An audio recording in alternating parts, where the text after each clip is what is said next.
다음은 진성준 정책위 의장의 발언입니다.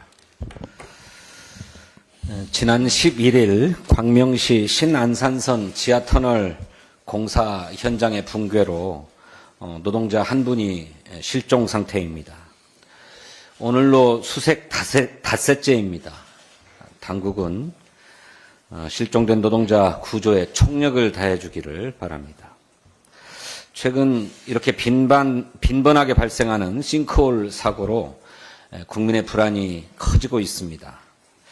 작년 8월 서울 강남과 연희동, 부산 사상 도시철도 공사 현장에 이어서 올해는 서울 강동구와 애호개역, 광명시 신안산선, 그리고 어제 강동역 인근과 삼성동 재개발 구역에서도 싱크홀이 발생했습니다. 특히 신안산선 사고는 2년 전 감사원으로부터 일부 구간의 지반 상태가 매우 불량하다는 판정을 받은 바 있습니다. 그렇기 때문에 위험 신호가 예고됐음에도 불구하고 사고를 막지 못했다라고 하는 지적이 나옵니다. 정부의 무능과 무책임, 탁상 행정으로 국민 생명이 위협받아서는 안 됩니다. 기후위기, 노후 상하수관, 지하 공사 증가 등으로 지하의 안전사고는 늘어만 가고 있습니다. 그런데도 서울시는 지반 침하 안전지도를 공개하지 않고 있습니다. 집값이 떨어질까 걱정하는 주민들 때문에 공개를 못한다는 것입니다. 사람 목숨이 귀하지 집값이 더 중하단 말입니까? 더구나 상수도관의 지리정보 시스템은 그 지도가 부정확해서 공사 중 상수도관이 파열되는 사고가 매년 반복되어 오고 있습니다. 지하 공간 통합 지도의 정확도와 활용도를 늘리고 해외처럼 위험 지역에 관한 건축 기준과 시공 방법을 별도로 정하는 등 종합적인 대책을 마련해야 합니다. 내일은 세월호 참사 11주기입니다. 희생된 분들의 영면을 기원하고 또 생존자와 유가족들께 깊은 위로의 말씀을 드립니다.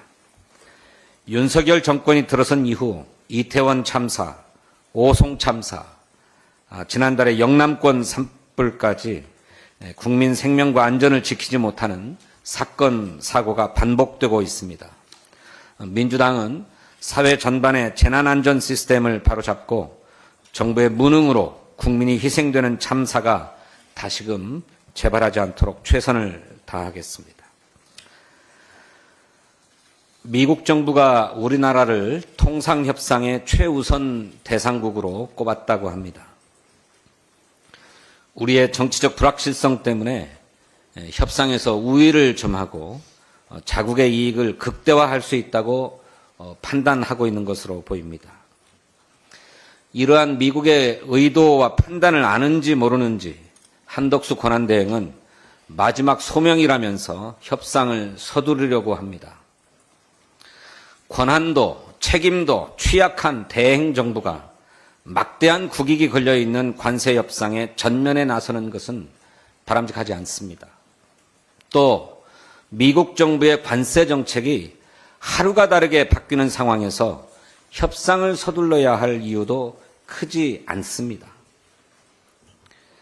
미국 에너지부의 민감국가 지정 효력이 오늘부터 발효되지만 우리는 아직 그 지정 사유조차도 설명받지 못하고 있습니다.